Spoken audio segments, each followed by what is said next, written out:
মানুষ আমাকে প্রায় সময় জিজ্ঞেস করে কোন দুঃখটা আমাকে সবচেয়ে বেশি পোড়ায়। আমি তাদের বলি, কোনো দুঃখ আসলে দুঃখ না।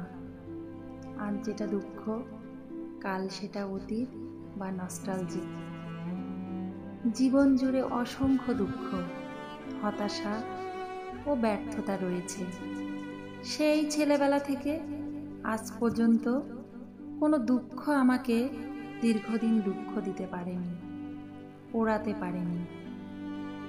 কিন্তু ইদানিং একটা দুঃখ আমাকে পোড়ায়, ভীষণ ভীষণ রকমভাবে পোড়ায়। তীব্র একটা কম্পন শরীর জুড়ে বয়ে যায়, গলা ভারী হয়ে ওঠে, নিঃশ্বাস গাঢ় হয়, হাঁসফাঁস লাগে, চোখ ক্রমশ ভিজে ওঠে। আমার পুরো পৃথিবী ঝাপসা হয়ে ওঠে যখন ভাবি আমাদের আর দেখা হবে না। পৃথিবীর হাজারো মানুষ তোমাকে দেখবে, কিন্তু আমি আর কখনো দেখতে পাবো না। আমাদের দেখা হবে না।